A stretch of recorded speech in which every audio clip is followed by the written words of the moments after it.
pasamos directamente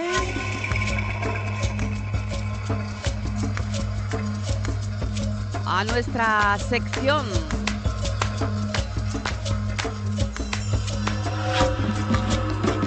Bueno, y contamos en nuestra sección de influencers de desarrollo humano con Antonio Méndez.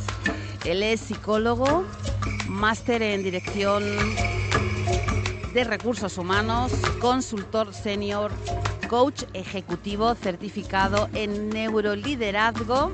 ¿Qué pasa, que no oís? Y profesor ponente en distintas y prestigiosas escuelas de negocio y universidades como la de Alcalá de Henares. Bueno, hoy hemos tenido la oportunidad de hablar un ratito con él y hemos aprendido muchas cosas, sobre todo ese potentísimo mensaje de alguien que se ha formado como psicólogo, pero también en una parte muy importante como coach. Les dejamos con esta charla con Antonio Méndez. Bueno, pues hoy tenemos esta oportunidad magnífica de contar con, bueno, pues con todo un experto en psicología. Bueno, ya saben que él es licenciado, pero durante muchísimo tiempo se ha formado como coach. Ha trabajado muchísimos años para diferentes empresas en diferentes partes del mundo, que yo creo que esto también le ha dado una perspectiva maravillosa para ayudar al crecimiento personal. Antonio Méndez, bienvenido. Muchísimas gracias, Cristina. Gracias por invitarme. Bueno, un placer. En primero, bueno, tú estudiaste psicología, ese fue el punto de partida de tu profesión, pero ¿por qué decidiste estudiar psicología? Bueno, cuando yo empecé a estudiar psicología, buscaba fundamentalmente encontrarme un poco a mí mismo, ¿no? Cosa que todavía sigo buscando, porque yo creo que durante el tiempo que estamos vivos seguimos tratando de encontrarnos, ¿no? Yo quería hacer psicología clínica, pero fíjate la influencia que puede tener un profesor, ¿no? Recuerdo un profesor en cuarto de carrera, porque yo por entonces lo que hice fue la especialidad más de industrial, ¿no? Aunque yo quería haber hecho clínica, pero me llamó mucho la atención a través de la influencia de este profesor, de dinámica de grupos, y empecé a darme cuenta de la importancia que tiene el poder gestionar equipos, trabajar equipos para ser más eficaces y eficientes, ¿no? Y a partir de ahí me metí totalmente en el mundo de la empresa, ¿no? Terminé la carrera y a partir de ahí ya trabajé en el área de dirección de recursos humanos antiguamente, que ahora a mí me gusta más llamarlo dirección de personas y organización, porque depende cómo tratemos a las personas. Si las tratamos como recurso, pues ya sabemos lo que pasa, ¿no? Que cuando no te interesan, pues las tiras, ¿no? Como cualquier recurso. A mí me gusta más llamarlo dirección de personas y organización. Y ese ha sido mi bagaje durante más de 25 años. Bueno, las tablas las adquiriste trabajando como jefe de recursos humanos en empresas japonesas, más tarde sueca, suiza, británica, otra americana. Me imagino que diferentes culturas, diferentes formas de ver la vida. ¿Qué aprendiste de todo ello? Efectivamente, cada cultura te enseña algo distinto, ¿no? Pero fijaros, por no hacerte la entrevista muy larga, te diría que me voy a centrar más en el nexo de unión que tienen todas estas empresas, ¿no? Con diferentes culturas. El nexo de unión al final son las personas, ¿no? Fíjate que la mayoría de las empresas ponen mucho foco en la estrategia y se dan cuenta que al final el papel lo aguanta todo, ¿no? Tú con una estrategia maravillosa en papel dices, bueno, voy a conseguir todos los objetivos que me marco. Y muchas de las empresas no se dan cuenta, creo que afortunadamente ahora ya más, sí se están dando cuenta, pero muchas no se dan cuenta que al final la estrategia es una cosa y quien lleva la estrategia a cabo, que son las personas, es otra, ¿no? Y para mí el nexo de unión siempre en todas las empresas en las que he estado ha sido la importancia de la persona, ¿no? Y es donde he basado todo lo que ha sido mi forma de trabajar, ¿no? Centrado en que los resultados son una consecuencia y que necesitamos a las personas para conseguir esos resultados. Bueno, luego tú te has formado como coach y me gustaría saber cómo es ese salto. Yo veo que es un salto importante, exponencial, o sea, trabajar como psicólogo, ya tener esa experiencia, trabajar como recursos humanos, a dar el salto a coach, que son dos cosas muy diferentes, no sé si complementarias o utiliza, digamos, todos esos conocimientos de forma distinta. ¿Cómo pegas el salto y formarte como coach? Mira, para mí la figura del coach, que creo que está un poquito desvirtuada, entre otras cosas, por un ejemplo muy sencillo, ¿no? Cuando vemos en la televisión los famosos coaches de La Voz, Sí. Bueno, pues realmente, con todo mi respeto, son todo menos coaches, ¿no? Para mí son mentores, son personas que transmiten su experiencia, que transmiten todo su know-how, su conocimiento, pero no son coaches, ¿no? Un coach nunca te va a decir lo que tienes que hacer, ¿no? Un coach va a sacar de tu interior las respuestas que todos tenemos, pero que muchas veces no las vemos, ¿no? Entonces, el coach te va a ayudar a ver una misma situación desde ángulos distintos para que tú empieces a pensar de manera diferente y, como consecuencia, actuar de manera diferente. Contestando entonces a tu pregunta, Cristina, para mí un coach debe ser una persona vocacional. Es decir, debe de gustarle realmente a las personas. Y entonces, una vez que te gustan las personas, empiezas a tratarlas como tal. Yo siempre he pensado que a los seres humanos, a las personas, las podemos ver de tres maneras diferentes. Una como un recurso, que ya decía antes, que lo utilizas y cuando no me sirve lo tiro. Otra como un obstáculo que me está impidiendo llegar a conseguir algo. Y otra como un ser humano, ¿no? Como una persona. Cuando tú tratas a alguien como ser humano, como persona, que es desde mi punto de vista como hay que tratar cuando actúas como coach, sí, entonces es cuando realmente puedes conseguir conectar y entender desde qué ángulo esa persona te está contando las cosas y cómo tú, como coach, le puedes ayudar a que vea no solamente ese ángulo, sino otros ángulos de esa misma situación para que pueda cambiar su manera de pensar y, consecuentemente, su manera de actuar. Y esa fue la razón. Es decir, a mí siempre me han encantado las personas, desde muy pequeño, incluso desde antes de hacer la carrera de psicología, siempre me ha gustado estar con personas, siempre aprendo mucho estando con personas.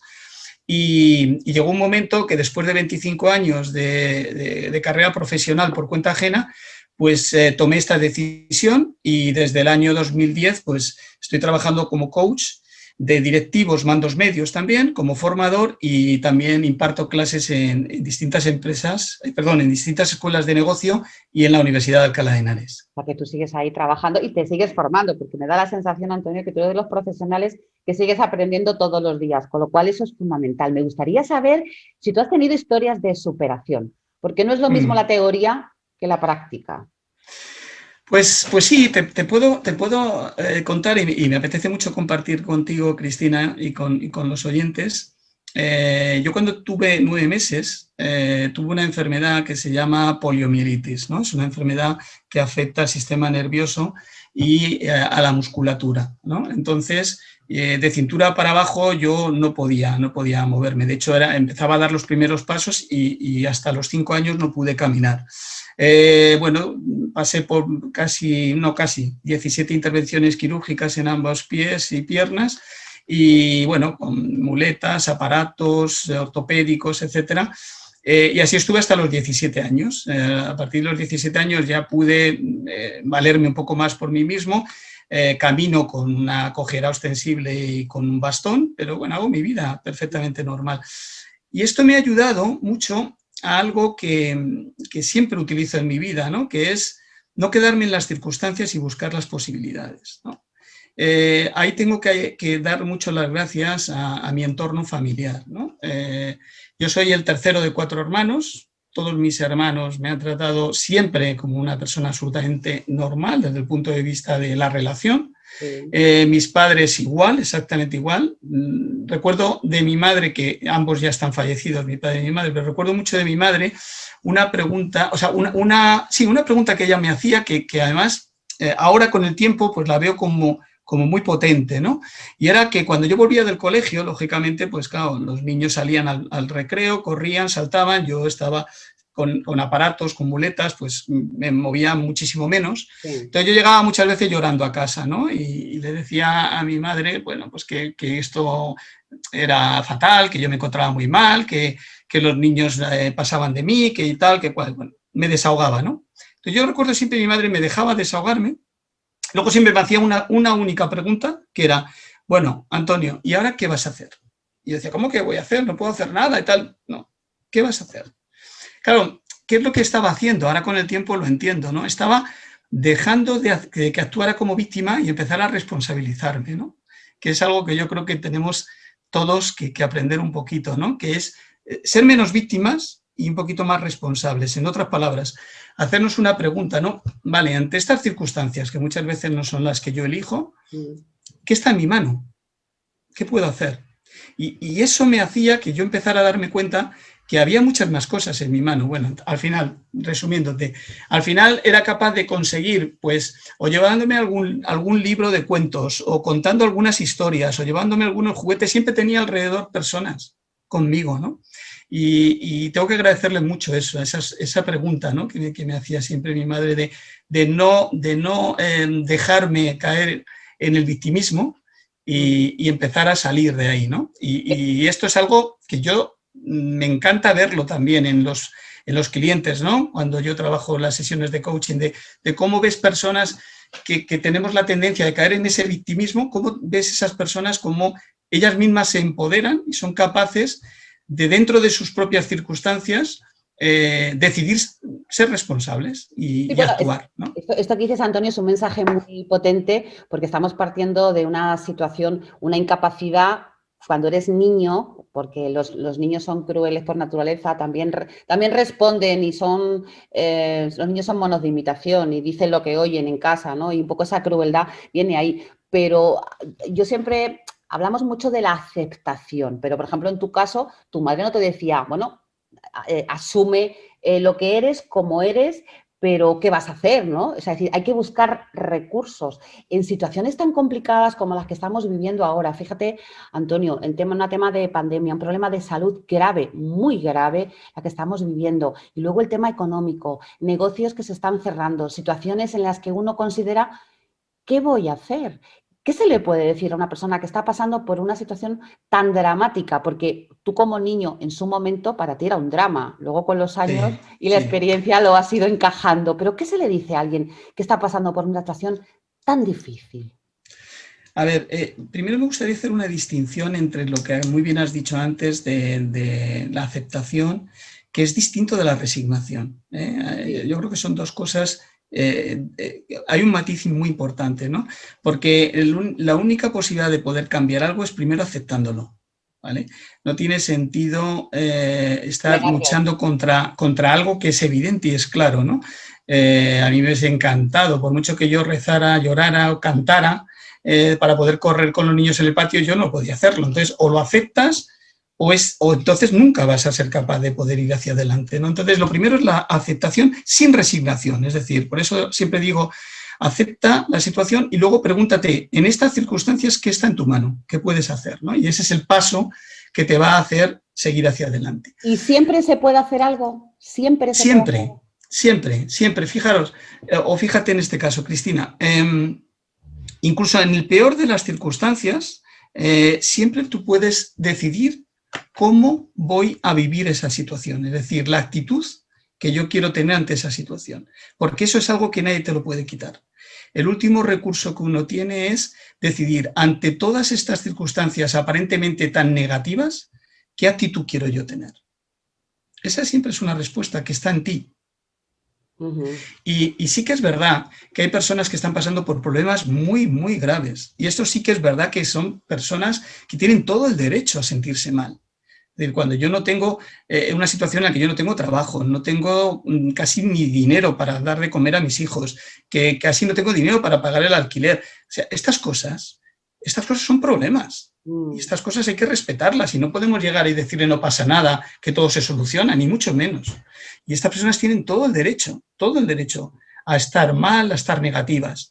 Pero es que hay muchas otras veces que no tenemos problemas, simplemente tenemos asuntos a resolver, que son sencillos, pero que les hacemos un mundo, ¿no? También depende mucho de qué vivencias hemos tenido para hacer de un grano de arena una montaña, ¿no?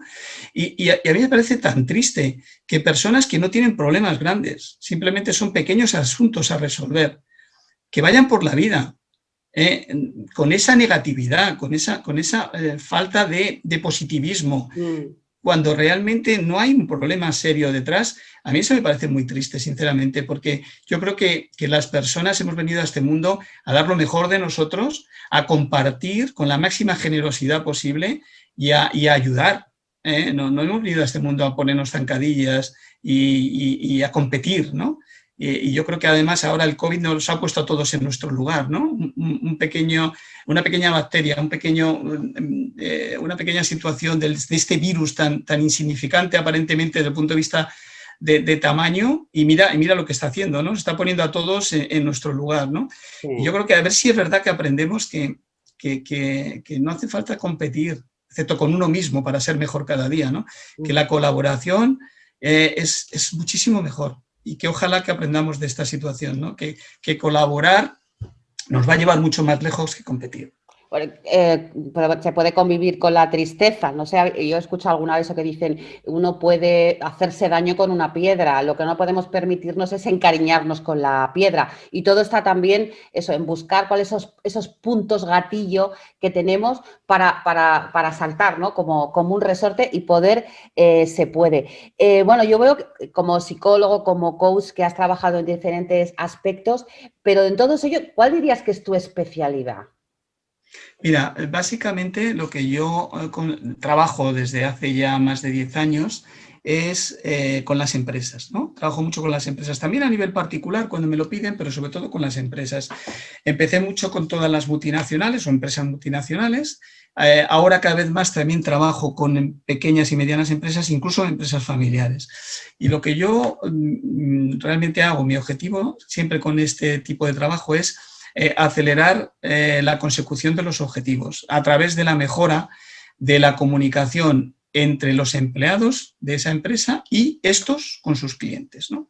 Para mí una empresa no es más que un ente jurídico, y lo que hace que una empresa tenga unos resultados otros son las personas que están dentro, ¿no? Entonces, si tú trabajas bien los engranajes internos, tanto a nivel de procesos y procedimientos y de relaciones entre las personas, el resultado tiene que ser una consecuencia, va a venir solo.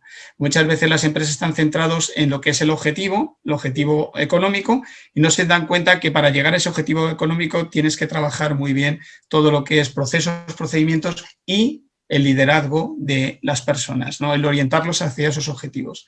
Porque al final, si no, los resultados pueden venir un año, pero no se mantienen en el tiempo, ¿no? Entonces, trabajo mucho todo este tema con empresas. También trabajo a nivel particular, cuando alguien me pide algún desarrollo a nivel particular y personal, sí. Pero diríamos que el 70% de mi trabajo es con las empresas.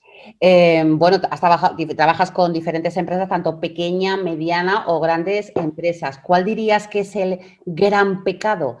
Esa situación que es del libro y en la que prácticamente todos fallan.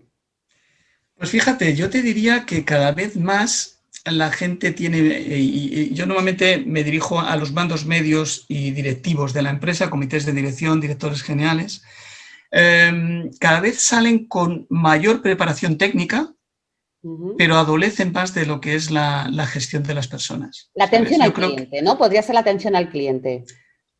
Fíjate, no hablo tanto ahora estaba hablando más internamente, no tanto hacia el cliente, hacia afuera. Para mí adolecen mucho del liderazgo desde el punto de vista de gestión de personas.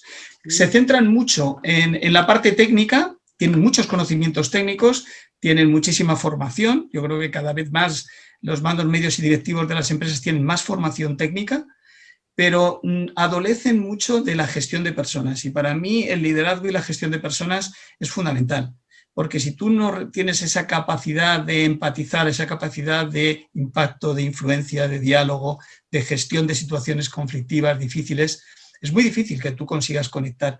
Para mí la clave de un buen líder es sacar lo mejor de las personas que trabajan contigo. Y para sacarlo mejor, para mí, tienes que ser capaz de conectar. Y si tú no conoces a tu equipo, es muy difícil que conectes con él. Y yo muchas veces cuando estoy con directivos de las empresas me dicen, Antonio, es que no tengo tiempo realmente para conectar con mi equipo. Y yo siempre les hago la misma pregunta, ¿no? Siempre les digo, oye, ¿qué objetivos tienes tú para este año? ¿No? Entonces me dan sus objetivos económicos, de calidad, de producción, etcétera. Y le digo, bueno, ¿y tú solo puedes conseguir esto? No, yo solo no. Entonces, ¿de qué o de quién dependes? No, dependo de mi equipo. Entonces, les hago ver la paradoja de que justamente las personas de quien ellos dependen son las personas que menos tiempo le dedican, ¿no? Entonces, ahí viene un poco esa paradoja. Entonces, me estaba refiriendo más a esto, ¿no? Al hecho de que dedicamos mucho tiempo a aspectos técnicos y muy poco a lo que es la gestión, desarrollo y conexión con las personas, que para mí son la clave en cualquier organización, cualquier empresa. Es fundamental, desde luego está diciendo algo que es muy obvio, pero que muchas veces no nos damos cuenta. Es como cuando acudimos a lo urgente y a veces no a lo importante. Y esta misma situación que tú estás diciendo la podemos extrapolar a una familia. O sea, el objetivo de una familia pues, es llegar a final de mes, que los niños van al colegio, las lavadoras estén a su hora y tal, pero si luego no cuidamos el engranaje, la parte humana, al final pasa lo mismo, porque luego los problemas personales es la misma historia, ¿no? Totalmente, totalmente, así es. Hay tenía por aquí una pregunta que te pregunte qué es el shadow coaching. Que Muy bien. suena muy bonito, pero ¿qué es? Bueno, esa es la traducción literal de una tendencia que viene de Estados Unidos, que se está incorporando cada vez más aquí en España, aunque todavía queda tiempo para ello, ¿no? Esto es una forma de trabajar el desarrollo y el direccionamiento de los equipos y de las personas en las organizaciones. El shadow coaching consiste básicamente, la traducción literal sería el coaching en la sombra. ¿Qué significa?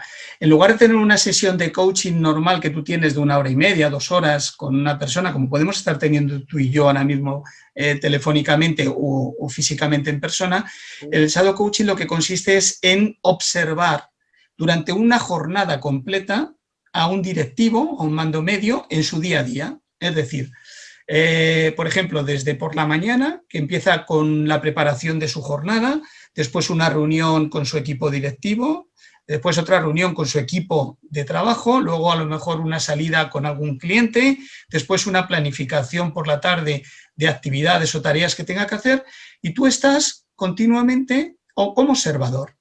Una vez que has estado como observador, después de cada una de esas interacciones, imagínate que ha terminado una reunión con su equipo directo, pues te quedas con esa persona y le haces determinadas preguntas. Oye, ¿qué objetivo tenías? Pues tenía este. ¿Qué crees que has conseguido de ese objetivo? ¿Qué crees que te ha faltado para conseguir al final el objetivo? Y muchas veces te dicen, ¿ves? Es que te das cuenta, tengo un equipo que no es nada proactivo, es que no me da ninguna idea. Entonces tú estás ahí para decirle, bueno, ¿tú te has dado cuenta que la reunión ha durado 35 minutos, de los cuales 30 has hablado tú? Es complicado, ¿no? Que si tú estás 30 minutos hablando, puedan ellos tener momento. Entonces, ¿con esto qué es lo que haces? Ellos se van dando cuenta, con tu feedback, pues tú haces de espejo cuando termina cada interacción, y ellos se van dando cuenta de qué impacto están teniendo sus acciones, van tomando nota y en las siguientes interacciones ya van cambiando su comportamiento. Entonces se van dando cuenta que actuando de manera distinta es cuando consiguen resultados diferentes, ¿no? Entonces tienen mucha más potencia que el coach normal, porque en el coaching normal tú estás escuchando como coach lo que tu cliente te está diciendo, siempre pasado por el propio tamiz y filtro que todos tenemos, ¿no?, al percibir las cosas. Aquí no, aquí tú estás presente. Entonces, cuando la persona te dice que ha hecho determinada cosa y tú le puedes decir, oye, es que yo lo he visto de esta otra manera, si me permites te doy mi punto de vista. Entonces, cuando ellos se dan cuenta y el impacto que ha tenido, lo que para ellos creían que era de una manera, el impacto que ha tenido en los demás. Y al final no es la intención que tengamos con las cosas que hacemos, sino el impacto que generamos, ¿no? Y esa es la importancia, y ese es el coaching en la sombra o el shadow coaching. Qué importante, Antonio, que nos pongan de vez en cuando enfrente de un espejo. Yo creo que eso es un poco el ejemplo que tú has dicho, ¿no? Es ponerte ante un espejo y a veces nos damos cuenta realmente que lo estamos haciendo mal y necesitamos que alguien nos pare para decir, oye, pues es verdad. Con lo cual, cierta humildad también, cierta empatía y capacidad también de crecer y, sobre todo, admitir los errores, que ahí los que son un poco tozudos les cuesta el orgullo, el ego, eso que tanto hay que trabajar, ¿no? Porque desde el ego ocurren muchas cosas tremendas a nivel de trabajar de equipo, a nivel de empresa, a nivel familiar, etcétera. Antonio, llevas más de 20 años ayudando a personas e influyendo en ellos, que esta sección, ya sabes, son empresarios e influencers. ¿Tú eres feliz? ¿Has encontrado? Porque tú has dicho desde un principio que para hacer lo que te gusta, tu trabajo es que te gusten las personas. ¿Eres feliz sabiendo que influyes de manera positiva en los demás? Fíjate, yo es que el término felicidad nos daría para, nos daría para otra Para charla otro muy programa grande, ¿no? seguro. A mí me gusta distinguir dos aspectos. Uno, la felicidad y otro, el bienestar subjetivo, ¿no? ¿Qué significa el bienestar subjetivo? Para mí el bienestar subjetivo es el poder disfrutar de una buena comida, disfrutar de un buen coche, disfrutar de unas buenas vistas, disfrutar de una buena casa, disfrutar de este tipo de cosas que no necesariamente te tienen que llevar a la felicidad, porque hay muchísima gente que tiene todo esto y no se siente feliz, ¿no? Por lo tanto, para mí eso es bienestar subjetivo. A todos nos gusta, ¿no? Poder disfrutar de este tipo de cosas. Y para mí el bienestar subjetivo lo que colma son los sentidos, ¿no? Te hace sentir bien. Mientras que la felicidad, para mí, es aquello que colma el corazón. Entonces, la felicidad sale de dentro hacia afuera. Si tú no la tienes dentro, por mucho que tú tengas alrededor cosas, situaciones, objetos, lo que tú quieras, externos, no tienen nunca por qué colmar esa felicidad. Entonces, para mí el hecho de disfrutar con las personas me hace sentirme feliz, por Bueno, supuesto. entonces has conseguido tu objetivo, algo fundamental e importante. Yo me gustaría pedirte ya para terminar, Antonio, aprovechando de tu profesionalidad y tu experiencia como psicólogo y como coach, un consejo para que este próximo 2021 viene cargado de incertidumbre, de ciertos miedos. ¿Qué consejo nos darías para, por lo menos, si no encontrar la felicidad, sí el bienestar? Mira, yo no soy muy amigo de dar consejos, ¿no? Porque ya bastante tengo con lo mío, ¿no? pero sí, lo que yo sí diría es algo que ya hemos comentado antes, ¿no? Para no quedarme en las circunstancias y buscar posibilidades, lo que yo haría primero es aterrizar esa incertidumbre y ese miedo desde el punto de vista de decirme a mí mismo, oye, ¿qué es lo que yo puedo hacer, ¿no? Con lo que hay. Por lo tanto, no tener ningún temor, ningún miedo a ser vulnerable. Yo creo que la vulnerabilidad es lo que nos hace fuertes, ¿no?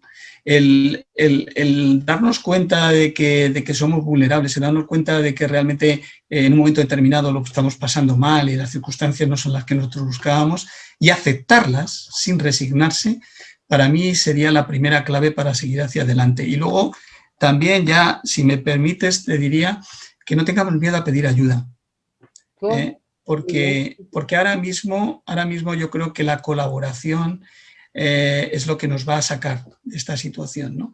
El que hoy por ti y mañana por mí, que nos podamos ayudar y que no veamos en el otro un competidor, sino un colaborador, y que eso haga que la tarta se haga más grande en lugar de tratar de quedarnos cada uno con un pedazo de la tarta, ¿no?